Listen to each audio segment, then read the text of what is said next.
Quando alguém vê uma pessoa como eu, com essa idade, que eu não vou dizer quanto é, as pessoas acham que a gente nasceu com 70 anos. Eu tenho fotografia para provar que eu já fui jovem. Só que numa dessas fotografias, um amigo me apresentou na cidade de Itumbiara, Goiás, e disse: Divaldo, há 50 anos você esteve aqui. Olha a foto. Eu olhei e reconheci que está o Emanuel Chaves, o nosso doutor Brasil. Eu só não conheço esse. Ele disse: é você. Eu fiquei pasmado de ver como eu tinha um corpinho de toureiro. Agora prossegue o corpo de toureiro aposentado, mas é toureiro. Muito bem. Então, eu estava na cidade de Aracaju e era médium, mas não entendia nada de espiritismo. Visitava essa cidade a convite de um grande amigo, a família Sarroris. E então, certa manhã, eu sentei em minha sala e vi sobre a mesa uma revista, O Reformador. Achei curioso, peguei e abri, e lá estava escrita A Lenda da Guerra, pelo espírito Humberto de Campos. Eu li e fascinei-me. E abaixo, página psicografada pelo médium Francisco Cândido Xavier, do Centro Espírita Luiz Gonzaga, etc. Eu disse: nossa, como ele é inteligente, como é que ele pode escrever uma página dessa? Mas naquela tarde, os amigos convidaram-me para ir à União Espírita Baiana, porque como eu via os espíritos e eles não tinham uma ideia, pediram-me para ir contar como é que vê. Eu disse: como é que vê? Vendo. Mas você pode falar para nós? Eu disse: eu nunca falei nada, mas eu poderei contar como são as experiências, as entidades perturbadoras, que eram aquelas que mais eu via pela lei da afinidade. E então eu estava me preparando, cada hora eu fazia um Pai Nosso e dizia: veja lá, hein? O Senhor me colocou nesta. Mas quando eu li aquela Lenda da Guerra, eu reli e memorizei. Eu digo: se a coisa apertar, A Lenda da Guerra, de Chico Xavier. Quando chegamos, a reunião era presidida pelo venerando José Martins Peralva Sobrinho, que foi presidente da União Espírita Mineira. Éramos 27 pessoas. E então Peralva deu uma palavra, eu levantei-me e fiz o discurso convencional. Excelentíssimas senhoras, excelentíssimos senhores, e não sei o quê. Eu me esqueci de tudo. Eu vou contar a lenda da guerra, do espírito Humberto de Campos, psicografada pelo médium Francisco Cândido Xavier. Aí eu sorri e esqueci da lenda da guerra. Olhei para o povo, mas deu aquela angústia. Eu digo: olha, eu ia contar, mas não me lembro. Então me desculpe. Sentei-me trêmulo, suarento, quando eu vi entrar um cavalheiro de baixa estatura, a cabeça um pouco deformada, óculos grossos, veio andando, chegou junto de mim e disse-me: eu sou o autor da lenda. Levanta-te e fala. Eu falarei por ti, pela tua boca, de pé. Porque todo aquele que pretende servir a Jesus deve estar de pé. E eu levantei e disse: um momentinho que o Espírito chegou. E então eu falei, mas eu falava e dizia: meu Deus, como eu sou inteligente. Olha que coisa. E falei 40 minutos. Então bateram aquelas palmas de caridade. Eu me sentei e Martins Peralva perguntou: Divaldo, você falaria de novo amanhã? Era tão fácil. Vinha o espírito. Muito bem, fui para casa, eufórico, excitado. E no dia seguinte, quando eu cheguei, a sede da União Espírita Sergipana estava superlotada, gente do lado de fora. E eu perguntei assim: o que é que vai ter? É um baiano. Mas o que é que tem? Dizem que o baiano tem o diabo no corpo. E ele vai falar. E eu disse: como é o nome do baiano? Ninguém sabe.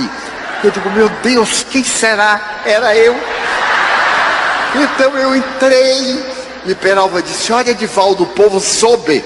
O que é que você vai falar? Eu disse: não sei. Chegou o momento, Peralva me apresentou com a sua doçura. Eu levantei, olhei para o povo e esperei o Espírito chegar. Nada. Eu então lembrei do dia anterior. Eu digo: excelentíssimas senhoras, excelentíssimos senhores, eu vou contar a lenda da guerra do espírito Humberto de Campos, através da mediunidade de Francisco Cândido Xavier. Esqueci de novo. Aí me deu aquela angústia e eu me confessei: não vou falar nada. Eu nunca falei coisa nenhuma, contei o incidente do dia anterior e agora o espírito não chegava. Aí eu me sentei. Quando eu me sentei, eu ouvi uma voz dizer: vou dar-te a primeira orientação, que se chama responsabilidade. Tu és leviano. Como aceitas falar de uma coisa que não sabes? Eu disse: meu irmão, fale, pelo amor de Deus. Brigue depois, mas fale agora. Ele disse: levante-se. Eu disse: o Espírito chegou. Levantou. E aí fiz uma palestra com a mitologia grega. Ele começou com a história de Sísifo, quando Zeus manda buscar Sísifo, que era o rei de Corinto. Eu não sabia de nada, mas achava as palavras lindas. E fui dizer, quando eu terminei, bateram palma de mesmo. Eu me sentei e o Espírito me disse: e não contes mais comigo. Vais escrever uma carta ao médium Francisco Cândido Xavier, pedindo orientação. Eu disse: mas eu não sei quem é. Ele disse: eu vou te dar os dados para Pedro Leopoldo. Eu cheguei a casa e fiz aquelas cartas boçais, ignorantes. Eu disse: excelentíssimo senhor Francisco Cândido Xavier, porque vós sabeis, e matei o verbo, Vossa Excelência, com segunda pessoa do plural, mas fiz aquela carta e mandei. Um mês depois, eu recebo em Salvador uma carta: meu querido Edivaldo. Eu digo: nossa, será que é dele? A letra redonda, linda, a ternura amorosa saía das letras. Eu chorava, eu sorria com aquele pedaço de papel. O nosso Humberto falou-me de ti, disse-me que tu és muito jovem, que ainda não tens 20 anos. Ele me pediu que te orientasse. Mas quem sou eu, Edivaldo? Meu nome é curioso, eu me chamo Francisco. Se tirar o Fran, fica o Cisco. Mas eu fiquei tão curioso em te conhecer, porque Humberto me falou de ti, que eu pedi a Emmanuel para visitar-te. Tudo para mim é novidade, né? Eu disse: visitar-me. E então Emmanuel levou-me. E eu vi o teu quarto. Na parede, eu vi uma fotografia do espírito José Pititinga. E tu estavas orando. E eu quero pedir-te licença. Na minha pobreza, na minha humildade, eu sou muito pobre. Eu quero pedir-te licença para que sejas meu amigo. E manda-me uma fotografia tua. Eu tremia, mas eu tremia como varas verdes. Como é que este homem pode, meu Deus? Ele é um homem ou um Deus? E aí eu li umas 30 vezes. Passei a noite lendo, eu digo: não é possível, eu estou no delírio. No dia seguinte eu fui trabalhar muito pálido. O meu chefe perguntou: o que é que você tem? E eu disse: um delírio. Eu tive uma fantasia que o médium Chico Xavier me escreveu. O meu chefe disse: quem és tu? Eu digo: sei lá, mas ele escreveu. E daí por diante começamos a escrever-nos. E no dia 8 de março de 1948, a família Sarroris, José Martins, Peralva sobrinho, haviam se transferido para Belo Horizonte e foram morar no bairro Inapiários. Era o primeiro conjunto popular do Instituto do IAPI. E quando eu cheguei, era uma terça-feira, então todos estavam eufóricos. E o Peralva disse: Edivaldo, sabes quem vem a Belo Horizonte? Chico Xavier. Eu digo: não pode. Vem. Ele é muito amigo de uma família, a família Cavalcante. E às 5 horas ele veio. Você vai? Eu digo: já vou agora, para poder não perder aonde é. Rua Bahia 330, Foto Minas. Eu tinha a cabeça um pouquinho uma boa memória. Às 16 horas estávamos na porta do Foto Minas, dirigido pela viúva pernambucana Dona Lucila Cavalcante, mãe de Carlos e Dorothy Cavalcante. E estávamos ali animados quando para o automóvel. Eu estava em tempo de desencarnar e salta aquela coisa, não era gente, aquele ser angélico. Ele era gordinho, e gente, gordinho é uma graça, com uma boina de veludo azul marinho. Ele saltou, jeitoso, e fez uma roda. Ele foi: olá fulano, olá Beltrano, uai Divaldo. Eu quase desmaiei. E eu disse: Chico, como é que você sabe que eu sou eu? Ele disse: pega aqui na asa, meu filho, e não larga nem que te empurre. Eu digo: fique tranquilo. Agarrei como caranguejo e fui saudando todo mundo e olhando para ele, apaixonado, tão apaixonado que ele percebeu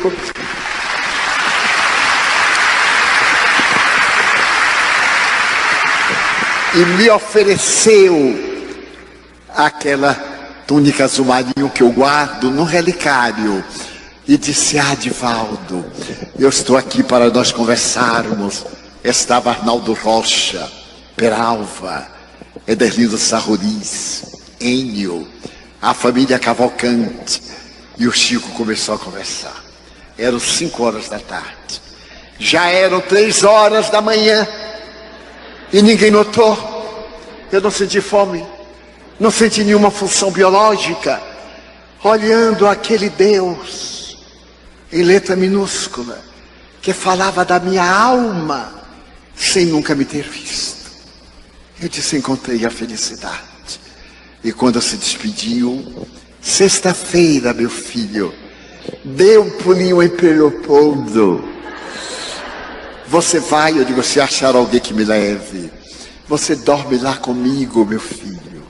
Luísa, minha irmã, a esposa do senhor Lindolfo, cujos quintais se comunicavam, cuidará de você enquanto eu estiver trabalhando. Eu vivi a verdadeira plenitude, porque na sexta-feira chegamos cedo e fomos almoçar. E eu tinha uma pergunta para fazer a Chico, mas tinha vergonha, porque naquele tempo a palavra sexo era uma tremenda imoralidade. Não se pronunciava, todo mundo era assexuado. As crianças nasciam no repolho e chegavam através da cegonha. Eu que queria nascer na Suíça, a cegonha passando por Salvador cansou, me largou lá.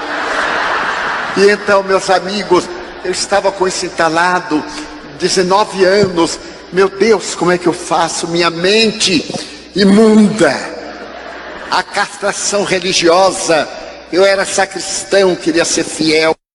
Eu olhava para aquele homem que se levantou e foi nos servir, mas servir a lá Pedro Leopoldo, com uma colher derramava assim e derramava acolá. Eu não queria comer nada, só queria olhar para ele e ria, e ria. Aí olhava para mim, pegando meu pensamento. Como esquecer que existem na terra os embaixadores de Deus, e nós conhecemos um dos embaixadores de Deus. Não é um elogio chão, é um depoimento público permanente.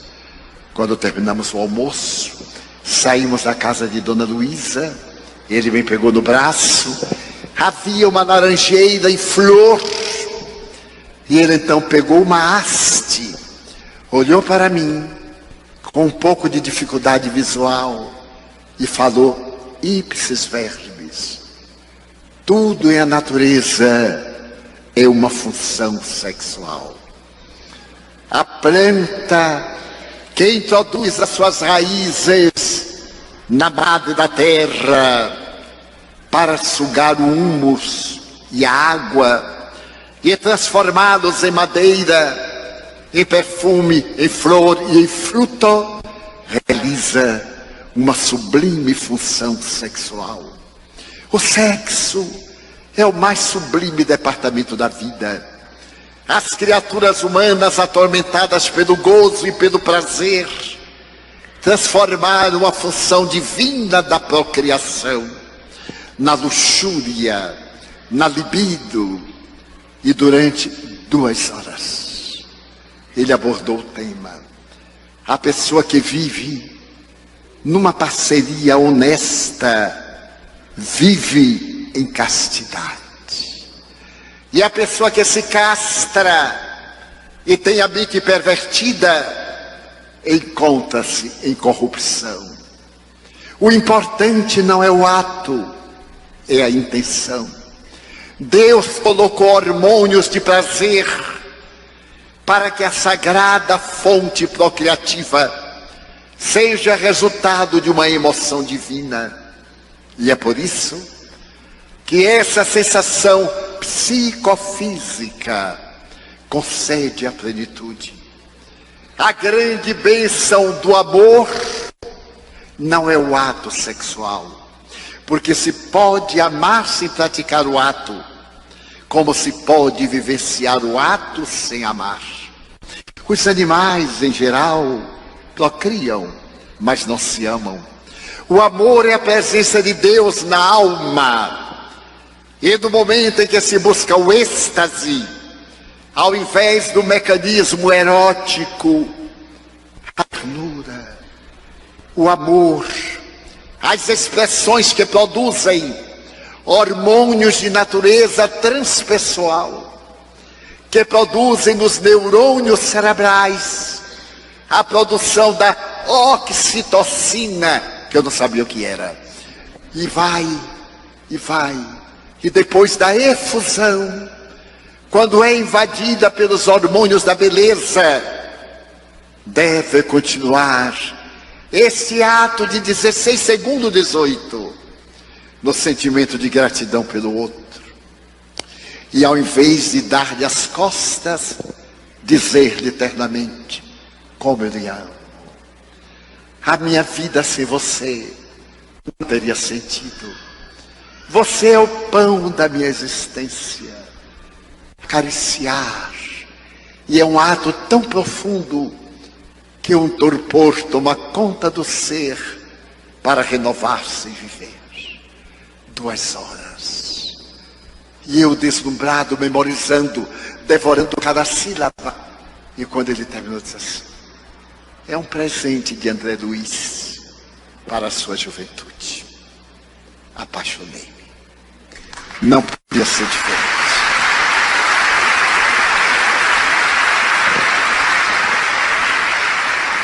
Desde aquele momento, nesse homem luz, eu vi a representação máxima de Jesus. Ele era Francisco de Assis. Não vou medir, porque é um erro. Mas eu encontrei São Francisco naquele sapato folgado sem meias, naquela roupa desengonçada e bela. Como é belo Chico Xavier. Não da beleza perecível, como nos apaixonávamos por ele. A doçura da sua voz. Mais tarde, quando eu entendi os arquétipos junguianos, eu encontrei nesse homem luminoso, nessa individuação, o protótipo de Jesus. Não saberia dizer se a ânima era maior do que o ânimos, porque no mesmo momento que ele era a mãe do desgraçado, ele era o pai educador. Dizem que ele não dava não era necessário, porque a sua anuência não era concordância com o erro, nem com o crime, nem com a vulgaridade. Então eu aprendi a amar Jesus amando Chico Xavier. E fiz o salto quântico. Se existe um homem desta natureza, como não deve ser aquele que deu a sua vida por nós? E ele me concedeu a honra de dormir no seu quarto. A sua irmã Luísa, seu cunhado Lindolfo, seus sobrinhos aos quais muito devo, e ao povo de Pedro Leopoldo, a dona Hermelita Horta, uma missionária de uma cidadezinha muito perto. Eu aprendi que é possível ser cristão, mas cristão verdadeiramente, porque ele me levou à casa de dona Hermelita, viúva, mãe de 5 filhos, que foi trabalhar numa padaria doméstica para manter a honra. E ali ele psicografou para mim, sem que eu tivesse jamais sabido, um poema de Rabindranath Tagore, de um livro que eu havia psicografado e tinha vergonha. E escondi o livro, porque eu não sabia quem era Rabindranath Tagore. E naquela manhã inolvidável de 1956, em uma folha de papel arrancada de um caderno, ele entra em transe e Tagore escreve o prefácio. E ele então me diz sorrindo: é para publicar, Divaldo. E quantas surpresas! Quando um câncer me ameaçava as cordas vocais, na casa de André Luiz, com a presença de Peralva, Arnaldo, eu, Carlos Cavalcante e ele, vedamos tudo. O quarto modesto, eu me sentei à porta, afônico, indo para casa preparar-me para ir para o hospital do instituto que eu trabalhava. Uma voz diz: ore, Divaldo. Eu mal podia emitir um som. E de repente, de olhos fechados, porque ele iria me aplicar um passes, eu ouço uma voz: Divaldas, abra a boca. Eu abri a boca. Divaldas, abra os olhos. Eu abri. Era Sheila, que eu não sabia quem era, materializada, loura, vestida de enfermeira à Primeira Guerra Mundial. Eu vou fazer uma aplicação, Divaldo. E tirou um objeto como a caneta, como a lâmpada na ponta. 1956, não havia. Eu vou queimar o ponto e vai doer. Dizem que homem tem uma coragem para a dor, que se o parto fosse masculino, a humanidade se acabava, porque só nascia o primeiro. Eu então abro a boca, ela introduz, era maleável, acomoda-se na língua, e ouço aquilo. Dei um grito que acordou a cidade. Ela tirou, sorriu, novamente. Eu digo: já estou bom. Novamente. E novamente. E agora? Estou bem. Curei-me. Eu disse: Sheila, quando eu sair daqui eu não vou acreditar. Foi uma alucinação. Eu estou no estado alterado de consciência. Dê-me algo material. Eu colecionava flores, violeta dos Alpes. Ela estendeu a mão no escuro absoluto, e no claro que eu via o tijolo emendado de cimento. E começou a chover violeta, eu tirei o lenço, elas caíram. E eu disse: Sheila, eu tenho uma amiga suíça que me fala de uma flor misteriosa chamada Edelweiss.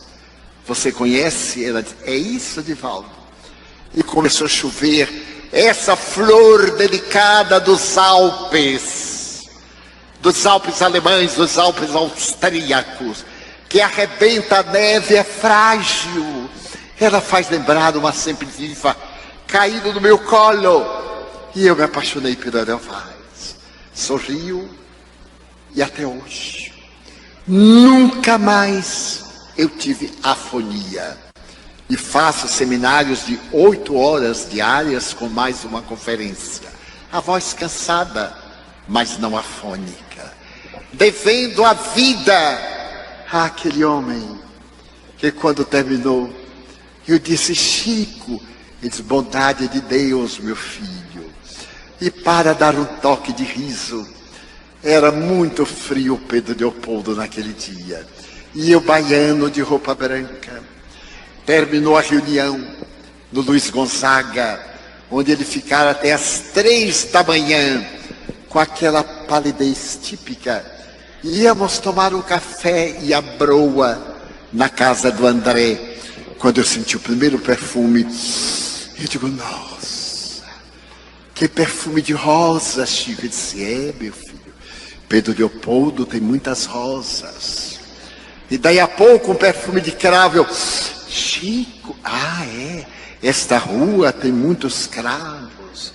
Eu digo: nossa. E daí a pouco eu me virei, saía dele. Eu digo: Chico, eu sou muito espontâneo, está saindo de você.